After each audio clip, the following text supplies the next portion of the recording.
하나님 아버지, 주일 이후에 첫 한 주간을 시작하게 하시면 감사합니다. 나의 생명이 되신 주님, 우리가 주님 앞에 나왔습니다.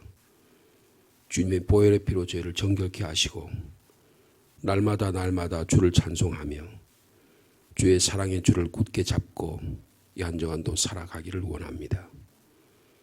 우리에게 다가올 시험과 유혹과 험한 파도가 있지만 이 한 주간도 말씀과 기도 가운데 성령님의 도우심으로 우리의 신앙의 길을 어떻게 걸어가야 할지, 우리에게 복 주시기를 원하신 하나님의 일들을 어떻게 감당해야 할지 밝히 깨닫는 시간들이 되게 하여 주옵소서. 세상을 살아갈 때 더욱 주님을 사랑하며 주님 우리에게 부탁하신 일들을 감당하기를 원합니다. 우리 영혼이 하나님의 말씀으로 해서 더 빛나게 하시고 더 향기롭게 하시고 이 어두운 세상을 더 밝히는 생명들이 소금이 되도록 주께서 역사하여 주시옵소서. 오늘도 갈라디아의 말씀을 통해서 깨닫기를 원합니다. 저희의 부족한, 저희 어리석은, 저희의 약한 부분들을 주님이 말씀으로 채워주시고 하나님 말씀의 능력으로 오늘도 이 한 주간도 살아가도록 축복하여 주시옵소서. 기도의 자리로 나왔습니다. 기도할 때 하나님의 응답 받고 주님께서 역사하신 일들을 깨닫는 귀한 시간들 되게 축복하여 주옵소서. 예수님의 이름으로 기도하옵나이다. 아멘. 오늘은 갈라디아서 6장의 말씀이 되겠습니다.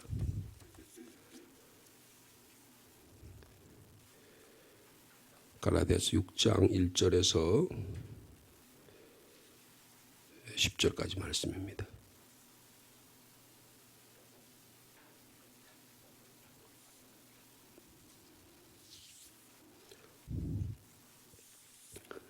갈라디아서 6장 1절 말씀 제가 먼저 받드리겠습니다. 형제들아, 사람이 만일 무슨 범죄한 일이 드러나거든 신령한 너희는 온유한 심령으로 그러한 자를 바로잡고 너 자신을 살펴보아 너도 시험을 받을까 두려워하라.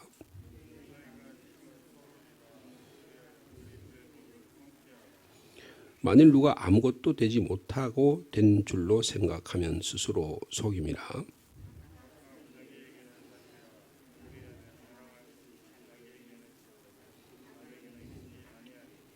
각각 자기의 짐을 질 것이라.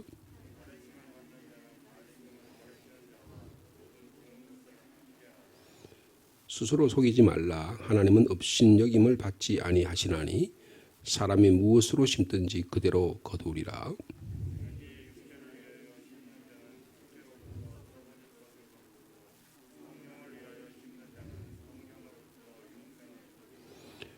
우리가 선을 행하되 낙심하지 말지니 포기하지 아니하면 때가 이름에 거두리라.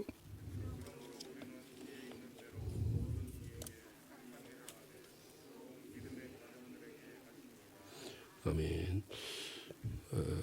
이제 갈라디아서 마지막 부분에 저희들이 도달하게 됐는데요. 이 사도 바울이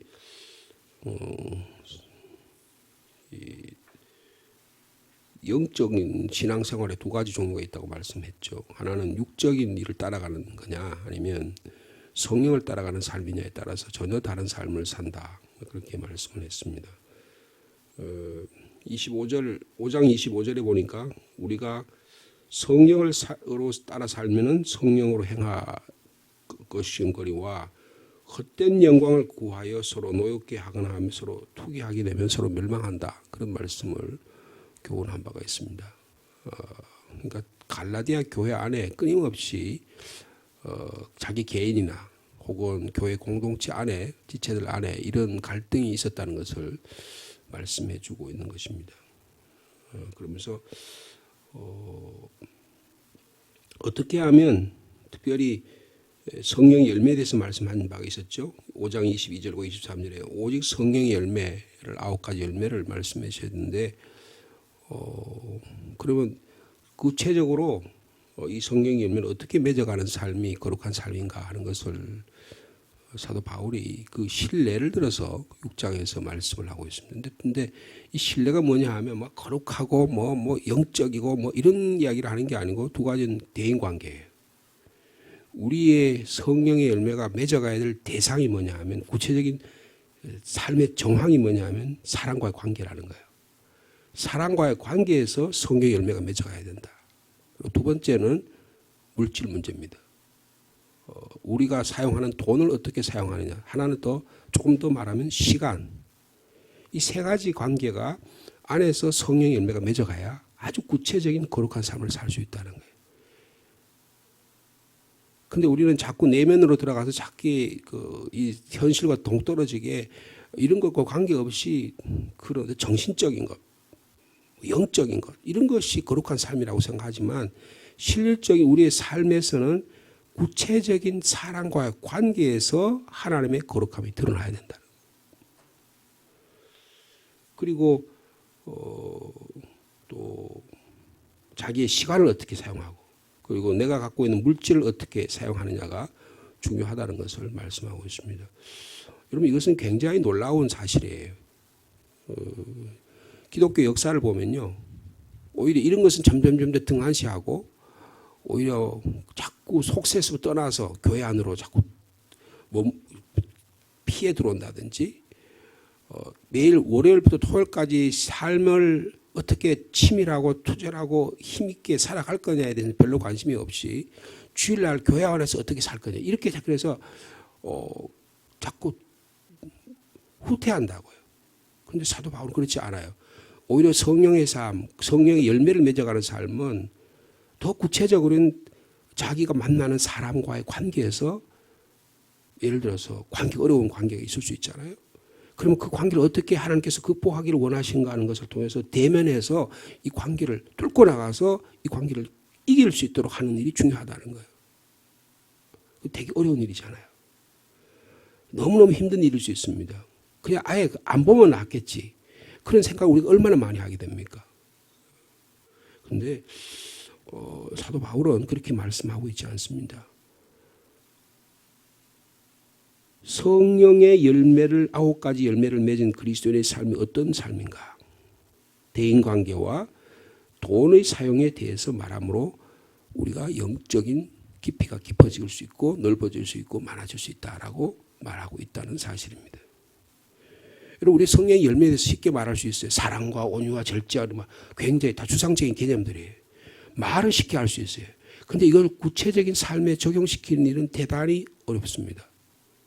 대단히 어려워요. 그러니까 그리스도인의 구체적인 삶의 정황에서 성령의 열매가 맺어져야 한다는 거예요. 이 한 주간에 오늘 하루 삶 가운데서 성령의 열매가 맺어지기를 축복합니다. 그런데 구체적인 삶의 정황에서 이게 맺어져야 된다. 사도 바울은 오늘 그것을 우리에게 말씀해 주고 있는 것입니다. 영적으로 성숙한 그리스도인 특징이 뭔가? 누군가 죄에 빠지게 되면 그분을 바로잡아준 일이 성령의 열매가 해야 될 일이다. 거룩한 사람이 해야 되는 일이라는 거예요. 남이야 죄를 짓지 말든 그냥 무시하고 나만 신앙생활하면 된다. 아예 그 죄 다루려면 아이고 나 막 귀찮았고 막 그런 일 해가지고 아마 막 아예 괜히 말려들어가지고 난 복잡해. 예를 들어서 교회에 방해가 있잖아요. 근데 어떤 성도들이 잘못을 했어요. 근데 오늘날 교회가 어떻게 합니까? 징치를 하지 않아요. 그 사람에게 벌을 하지 않는다고요. 왜냐? 그 벌을 하면 어떻게 돼요? 그 사람이 뛰쳐나가고 말썽을 피우고 뭐 온갖 난리법석을 피우니까 뭐 교회가 여기밖에 없냐 하면서 막 뛰쳐나가고 별걸 다 하니까 그 막 귀찮은 거. 그러니까 그 사람 어떻게 처치를 법정에 대해서 징계를 하지 않는 거예요.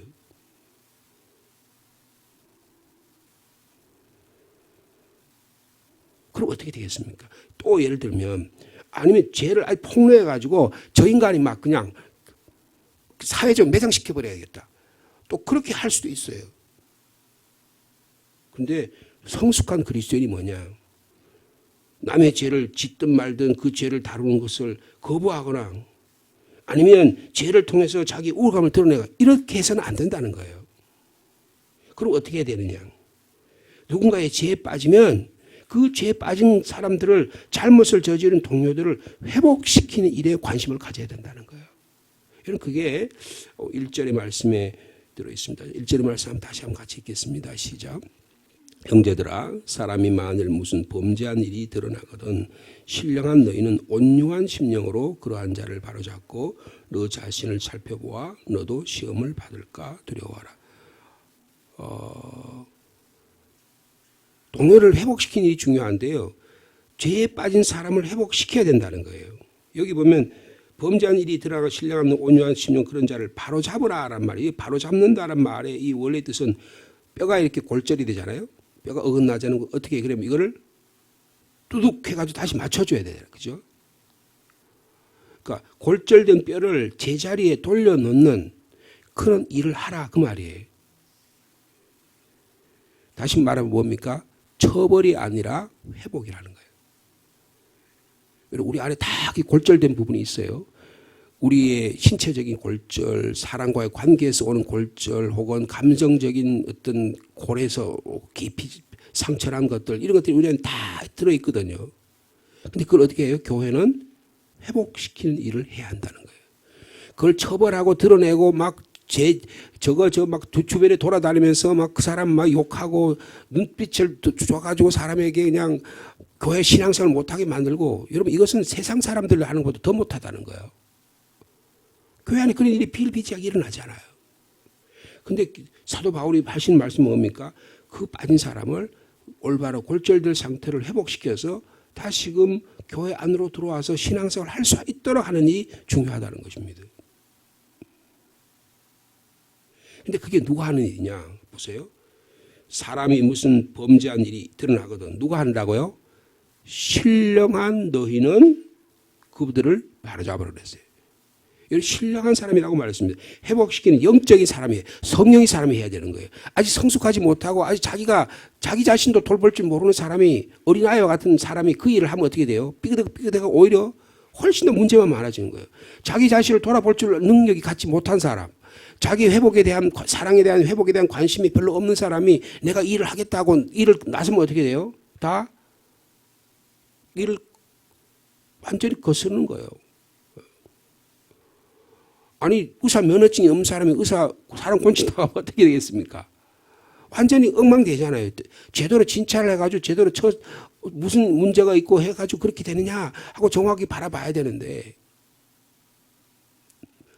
어제 이박서 집사님이 어저께 교회 나오셔서 저 방에 잠깐 오셔서 목사님 그동안에 우리 성도들 함께 기도해 주셔서 감사합니다 그러면서 김태순 권사님이 퇴원을 하셨거든요. 퇴원을 하셨는데 그 병원에 가셨다가 내가 또 그 병원 이야기하면 괜히 그 병원 욕하는 이야기 되니까 그 병원 가셨다가 나오셨는데 아무리 생각해도 찝찝하대요.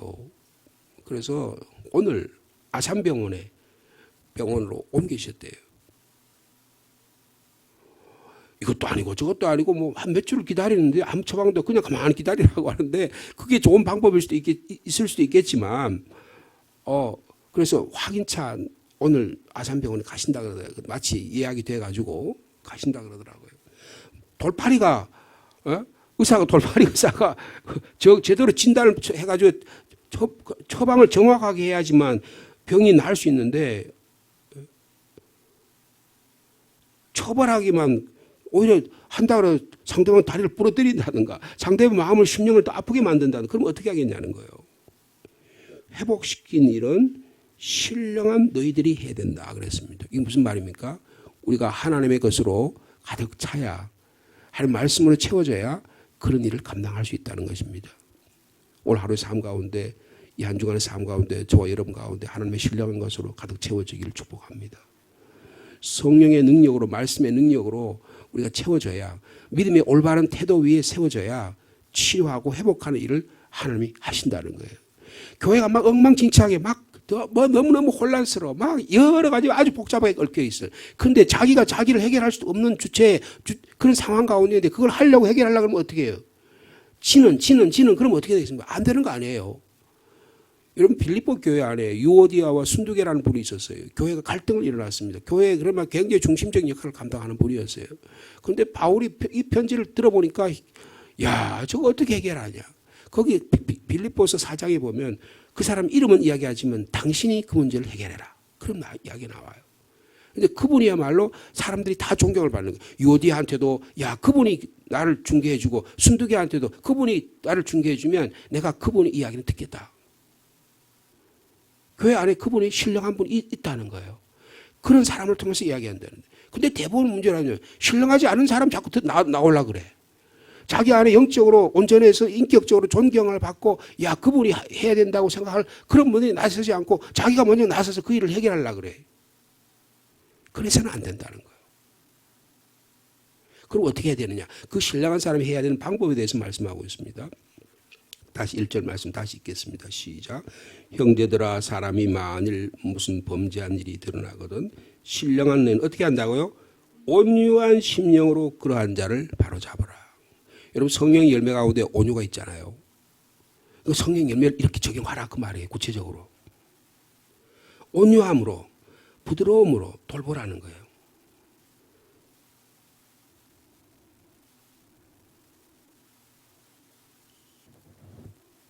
그러한 자를 바로 잡으라. 근데 또 한 가지 뭐래요? 그러면서 자기 자신을 살펴보라 그랬어요. 내가 남을 돕고 회복하는 일에 한다고 하면서 자기 자신을 바라보지 않으면 자기가 거기에 걸려 넘어지기 쉽다는 것입니다. 참으로 생명을 살리는 일은 귀한 일이지만 대단히 어려운 일이기도 하다는 겁니다. 그러나 신령한 자를 통해서 하나님은 역사하고 계신다는 것을 역사하기를 원하신다는 것입니다. 여러분 죄에 빠져있는 형제를 자매를 회복시킨 일에 위축되지 않기를 바랍니다. 목사인 제가 교인들을 바라보면 약한 부분들이 있을 수 있잖아요. 그러면 그분들을 위해 기도해요. 때로는 권고하기도 합니다. 때로는 강하게 질타하기도 해요. 근데 그분이 바로 서야 되지 않아요. 근데 자꾸 주님부터 멀어진다고 한번 생각해 보세요. 얼마나 마음이 아프겠어요. 네?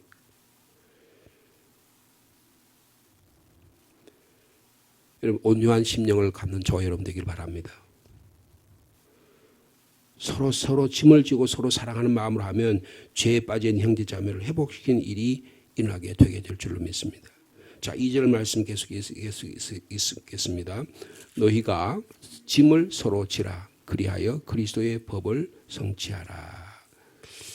영적인 그리스도인은 남의 짐을 지는 것이라는 것입니다. 시험이 짓누르거나 삶이 억누름을 당할 때마다 상대방이 서로 짐을 져준다는 거예요. 이게 서로 사랑하라고 하는 새 율법, 하나님의 법, 그리스도의 법을 온전히 이루어내는 거라고 말씀하고 있습니다. 그렇게 되면 어떻게 되느냐? 자, 3절 말씀입니다. 3절 말씀 같이 읽겠습니다. 시작. 만일 누가 아무것도 되지 못하고 된 줄로 생각하면 스스로 속임이라.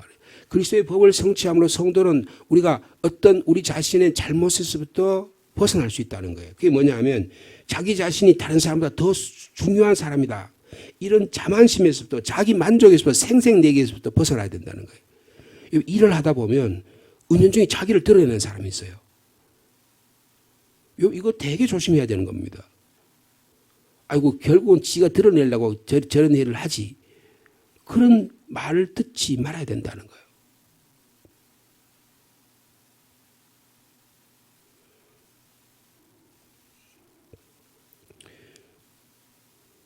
자신이 다른 사람보다 더 중요하다고 생각하는 이 자만심에서 우월감에 빠지지 않도록 조심하라는 것입니다. 그러려면 어떻게 돼요? 자기가 스스로 그러면 자기 자신을 속이는 것이 된다는 거죠. 그 다음에 4절 말씀 읽어보겠습니다. 시작. 각각 자기의 일을 살피라. 그리하면 자랑할 것이 자기에게는 있어도 남에게는 있지 아니하니 각각 자기의 짐을 질 것이라. 남의 짐을 져줌으로 자신과 다른 사람의 일을 비교하는 것에서부터 생기는 과오로부터 자신을 지키라는 거예요.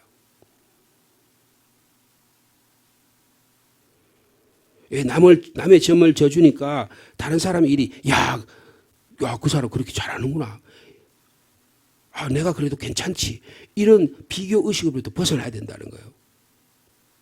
나는 그들보다 낫다든지 나는 아무것도 할 수 없다든지 그런 것도 둘 다 잘못된 생각이라는 거예요.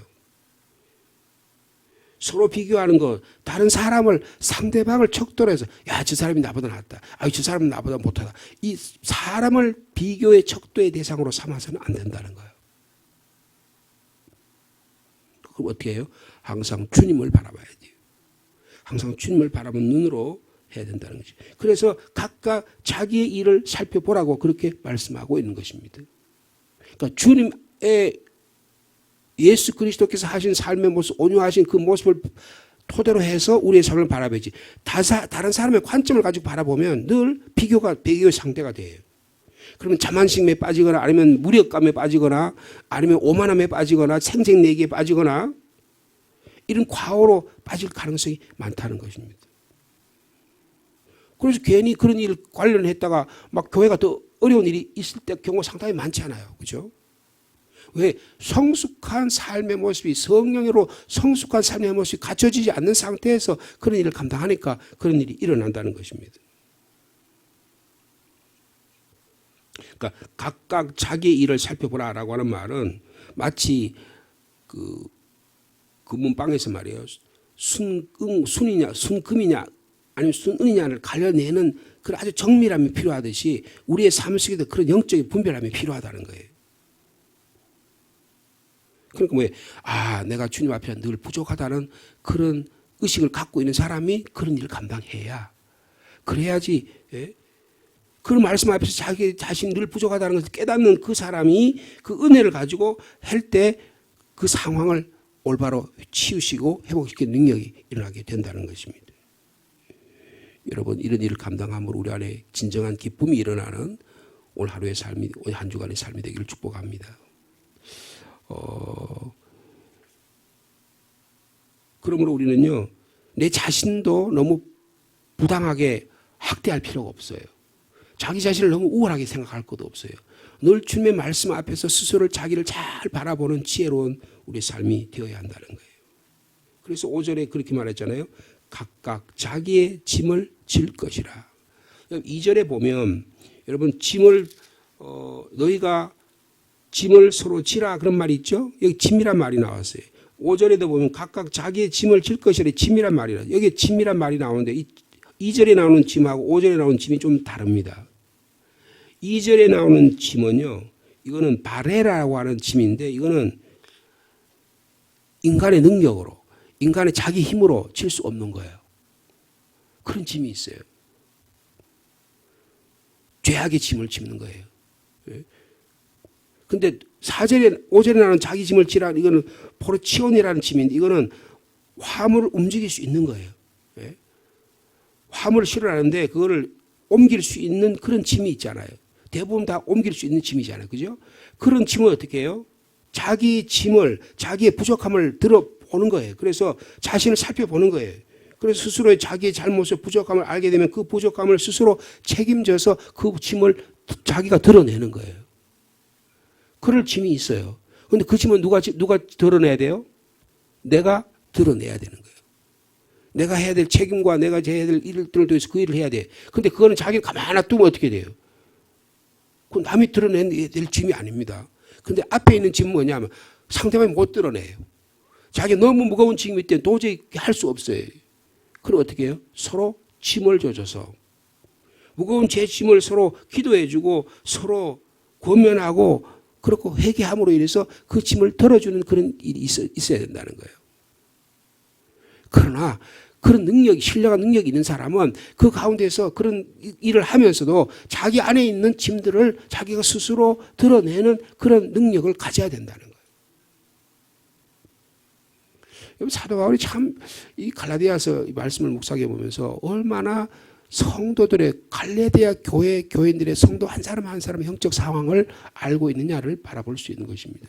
목회를 하거나 아니면 신앙생활을 하면서요 그냥 굉장히 거룩한 척 할 수 있어요. 말로만 할 수 있어요. 생각 속에서만 할 수 있어요. 그런데 사도 바울은 그렇지 않았던 것 같아요. 아주 구체적인 목회 현장에서 갈라디아 교회 교인들을 그 사람 이름은 여기 적시하지만 저희들 아까 빌립보에서 이야기한 빌립보에서 두 사람의 여인들의 이름을 워낙 그 문제가 큰 문제였으니까 그랬겠죠. 그분들의 두 분 이야기하면서 그분들이 회복되기를 바라는 심령에서 제3자가 그 문제를 짐을 서주도록 부탁을 했잖아요.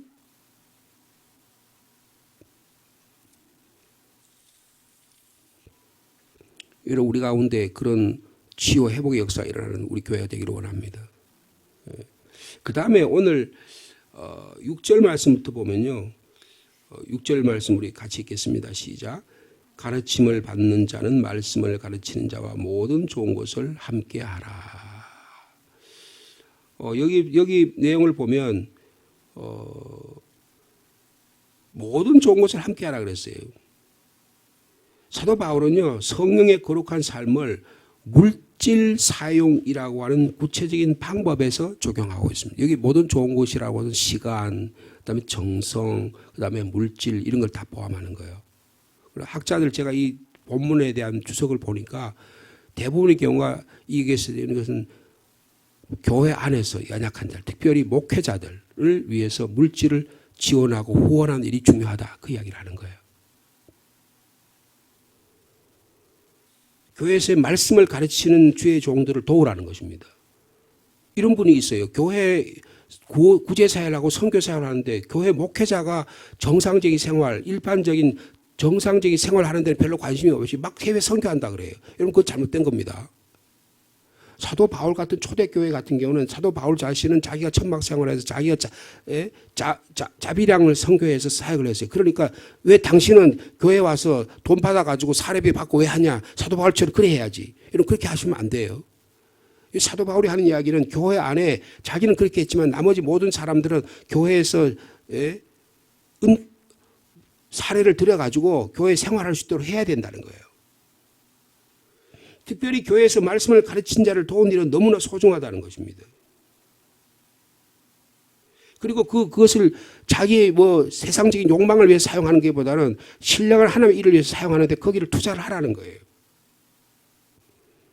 특히 그리스도인을 돕는 일에 이 물질이 사용돼야 된다는 것입니다. 그래서 거기 뭘 하냐면 심은 대로 거둔다는 말씀을 하고 심는 대로는 물질적인 거예요. 그 다음에 시간적인 거예요. 거기에 영적인 것, 도덕적인 것도 포함될 겁니다. 그런데 물질적인 것이 없는 신앙생활, 물질적인 것을 돕는 그런 삶이 없는 것은 아주 피상적이에요.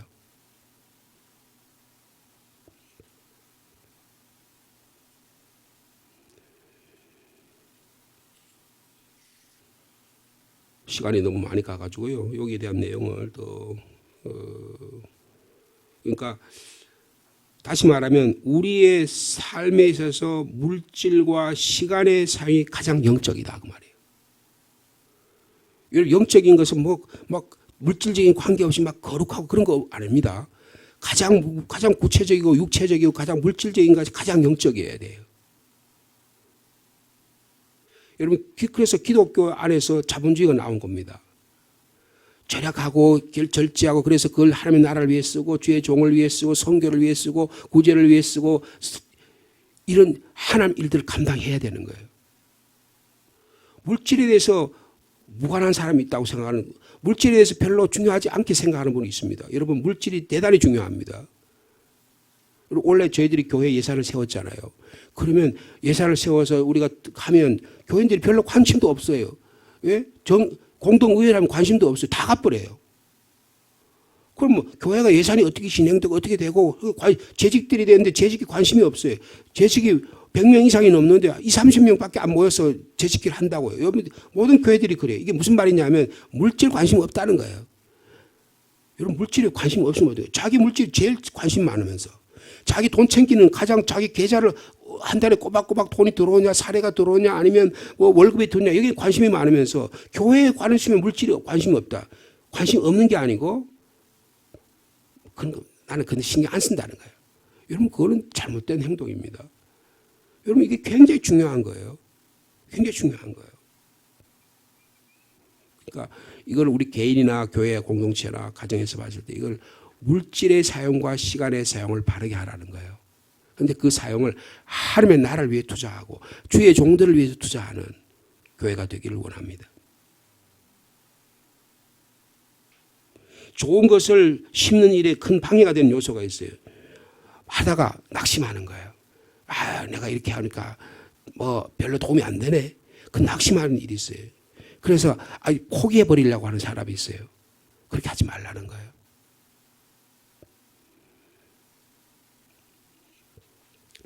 자, 우리 8절 말씀부터 10절 말씀 마지막으로 같이 읽겠습니다. 시작.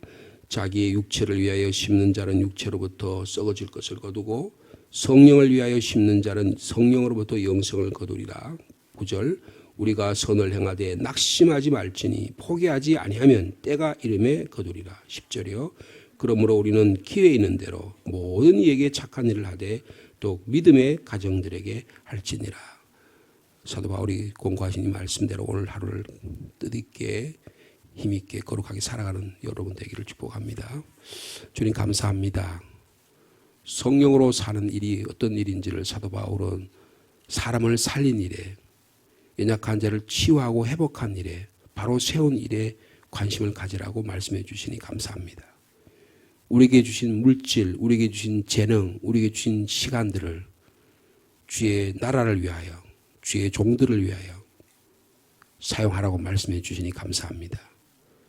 이 뜻 잘 이해하게 하시고 우리의 구체적인 삶에서 하나님의 거룩함이 드러난다고 하는 사도 바울의 교훈을 깊이 간직하며 오늘도 우리 삶 가운데 하나님 어떻게 사람을 세우기를 원하시는지, 또 내가 가진 소유를 어떻게 사용하기를 원하시는지, 여기 하나님의 나라가 이루어진 구체적인 모습을 보여주시니 참 감사합니다. 우리 교회 안에도 연약한 지체가 많이 있습니다. 그들을 세우는 교회가 되게 하여 주옵소서. 마음의 심령에 이런저런 이유로 교회를 등지고 예배를 드리지 못하는 그런 지체들이 많이 있습니다. 그들을 찾아가서 그들의 심령을 바로 세우는 우리 교회가 되게 하여 주시옵소서. 사랑과 선행으로 격려하며 그들을 위해 기도하며 그러면서 우리 스스로가 자만이나 교만이나 빠지지 않도록 우리 스스로를 잘 살펴보는 저희들이 되게 하여 주옵소서. 영적으로 연약한 분들은 자기 침을 치고 나가고 덜을 능력이 없습니다. 그들을 위해서는 우리가 함께 기도하며 위로하며 그들을 도와줘야만 합니다. 주님, 이런 일이 교회 안에 일어나도록 우리 목회자들에게, 우리 직분자들에게 능력을 허락하여 주시옵소서. 예수 그리스도의 십자가의 은혜가 날마다 우리에게 충만케 도와주시고 나에게 주셨던 첫사랑이 날마다 우리 가운데 찾아와서 그 힘으로 오늘도 감당할 수 있도록 도와주시옵소서. 우리가 참 어려운 시절이 많았습니다. 다른 나라로부터 구호를 받고 도움을 받던 그런 어린 시절이었습니다. 그러나 이제는 하나님이 축복하셔서 물질적으로 풍요한 시대에 삽니다. 그런데 우리 배를 불리는 일에, 내 자신의 가정의 욕망을 충족한 일에 이 물질이, 시간이 사용되지 않게 하시고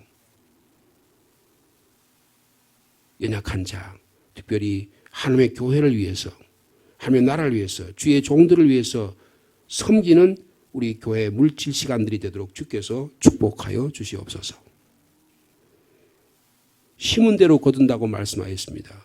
물질과 정성과 시간과 모든 거룩한 것들을 올바로 심어서 하나님 나라에 많이 거두는 주님으로 축복받는 성도들 다 될 수 있도록 역사하여 주시옵소서. 오늘부터 저희들이 공적으로는 교회 안에서도 마스크를 벗고 예배 드릴 수 있습니다.